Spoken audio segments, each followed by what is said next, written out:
اب یہ تیسرا سٹیج آ رہا ہے نبوت اور قوموں اور رسولوں کے بارے میں کہ اب جب نبی مبعوث ہوئے تو وہ جو آخری نبی تھے وہ اللہ تعالیٰ نے بنی اسرائیل میں نہیں بنی اسماعیل میں مبعوث کیے. اس پورے ٹائم میں اللہ تعالیٰ نے بنی اسرائیل کو پلے کرنے کا ٹائم دیا کہ اپنی پرفارمنس دکھائیں کہ ہاؤ ویل یو ڈو. تو انہوں نے اس میں بہت اچھا سا پرفارم نہیں کیا, تو اب اللہ تعالیٰ نے چونکہ آخری نبی کو بھیجنا تھا اور اب اس دنیا کی بھی بساط لپیٹ دی جائے گی, تو پھر وہ جو امامت کا منصب تھا, ایک لیڈرشپ تھی کہ آپ خلیفہ ہیں لوگوں کے لیے, اللہ تعالیٰ کے ریپرزینٹیٹو ہیں اسلام کا میسج پہنچانے کے لیے, تو اس کو شفٹ کر دیا گیا ہے مکہ کی طرف. تو اس لیے جو رسول اللہ صلی اللہ علیہ وسلم کو خاص طور پر لے جایا گیا وہ مسجد اقصیٰ لے جایا گیا, اور خاص طور پر جو ملاقات کروائی گئی وہ بنی اسرائیل کے رسولوں سے کروائی گئی تاکہ یہود کو یہ میسج دیا جائے کہ اب وہ ٹائم آ گیا ہے کہ ان سے اس امامت کو لے کر بنی اسرائیل کو دے دیا جائے گا,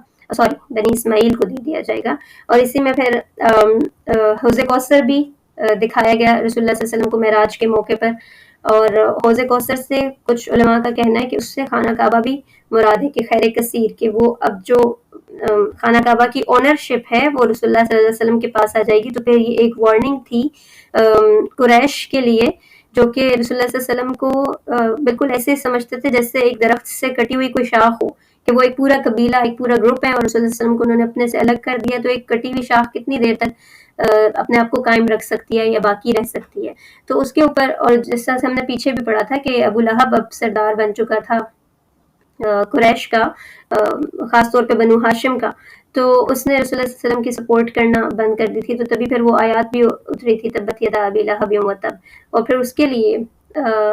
اللہ تعالیٰ نے کہا تھا کہ یہ جڑ کٹا رہ جائے گا. وہ جو یعنی رسول اللہ صلی اللہ علیہ وسلم کو مختلف طرح سے پیشن گوئیاں دی جا رہی تھیں کہ اب وہ وقت آ گیا ہے جب اسلام کا عروج ہوگا, جب اس میسج کو اسٹرینتھ ملے گی. اور دوسری طرف ان لوگوں کو وارننگز دی جا رہی تھیں یہود کو بھی اور کفار مکہ کو بھی, اور ان وارننگز کو ایز آلویز انہوں نے ٹھٹھے اور مذاق میں اڑایا. اور جس چیز کو قرآن پاک میں اللہ تعالیٰ نے مینشن بھی کیا ہے کہ ہم نے جو آپ کو رؤیا دکھایا تھا وہ اس لیے تھا تاکہ ان کے لیے یہ فتنہ بن سکے, ان کے لیے ایک ٹیسٹ بن سکے. اب یہ جو رؤیا کا ورڈ ہے اس کو بھی ایکسپلین کر دیتی ہوں, اور یہ بھی کہ جو رسول اللہ صلی اللہ علیہ وسلم نے ٹریول کیا ہے خانہ کعبہ سے مسجد اقصیٰ تک اور پھر اس کے بعد آسمانوں تک, وہ کیا فزیکل باڈی کے ساتھ ہوا تھا یا وہ صرف روحانی کیفیت تھی. اس میں بھی اگین ڈس ایگریمنٹ ہے, جو مورخین ہیں ان میں بھی اور جو ہمارے صحابہ کرام ہیں ان میں بھی. حضرت عائشہ اور حضرت حسن بصری اور کچھ اور لوگ ہیں, ان کا ماننا ہے کہ یہ صرف روحانی سفر تھا, یہ فزیکل سفر نہیں تھا. اور رسول اللہ صلی اللہ علیہ وسلم کے جو الفاظ ہیں جس میں وہ کہتے ہیں کہ میں سونے اور جاگنے کی کیفیت میں تھا تب جبرائیل علیہ السلام میرے پاس آئے, تو اس سے بھی معلوم ہوتا ہے. اور پھر جب وہ نریشن پوری اینڈ ہوتی ہے تو اس کے اینڈ میں بھی رسول اللہ صلی اللہ علیہ وسلم کہتے ہیں کہ پھر ایک دم سے میری آنکھ کھل گئی, یعنی پھر میں نیند سے بیدار ہو گیا. تو کچھ لوگ اس کو بلیو کرتے ہیں کہ یہ روحانی سفر تھا, اور اس کو مکاشفہ کہتے ہیں, یعنی کشف ہونا, جیسے آپ کی باڈی وہیں پر ہے لیکن آپ کو ایسی چیزیں سامنے دکھائی جا رہی ہیں. آج کل تو ہم امیجن بھی کر سکتے ہیں ورچوئل ریالٹی یا 3D کے فارم میں کہ آپ کو بالکل ایسے لگے کہ وہ آپ کے سامنے ہے. رسول اللہ صلی اللہ علیہ وسلم ایک دفعہ جمعے کا خطبہ دے رہے تھے اور اس میں آپ صلی اللہ علیہ وسلم کو جنت دکھائی گئی, تو آپ نے ایسے اپنا ہاتھ آگے بڑھایا کہ آپ نے خواہش کی کہ کھجوروں کا جو خوشہ ہے اس میں سے ایک خوشہ توڑ کر اپنے صحابہ کرام کے ساتھ شیئر کریں. نہیں, اتنا ریئل آپ صلی اللہ علیہ وسلم کو وہ مشاہدہ کروایا جاتا تھا جبکہ آپ صلی اللہ علیہ وسلم فزیکلی وہیں پر اسی دنیا میں پریزنٹ ہوتے تھے. تو یہ بھی ممکن ہے کہ یہ ایک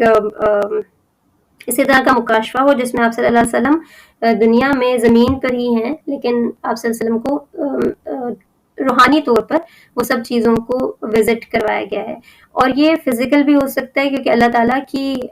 قدرت اور شان سے آگے کوئی چیز نہیں ہے. اس میں مجھے میرا پرسنل اوپینین پھر وہی ہے کہ اس آرگومنٹ میں پڑھنا ہی نہیں چاہیے, لیکن اگر کوئی پڑھنا چاہتا ہے تو وہ ڈیٹیلز ضرور پڑھ سکتا ہے, قرآن پاک سے بھی اور نریشنز کو بھی انالائز کیا جا سکتا ہے.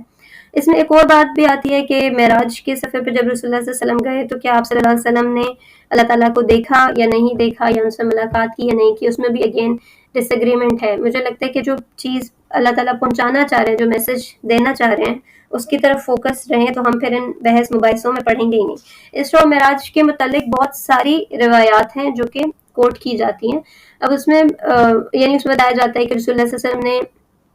جہنمیوں کے مختلف حالات دیکھے کہ جو زنا کرا تھا اس کو کس سچویشن میں دیکھا، یا غیبت کرنے والوں کو کس طرح سے دیکھا. تو ان روایات سے ہمیں لیسن ضرور لینا چاہیے،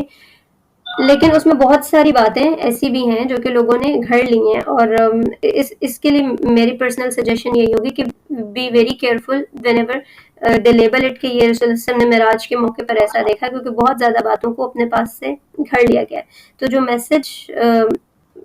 دینا چاہ رہے ہیں ہمیں اللہ تعالیٰ، اس کی طرف انسان فوکس رہے کہ اپنے اعمال کو درست رکھے، اور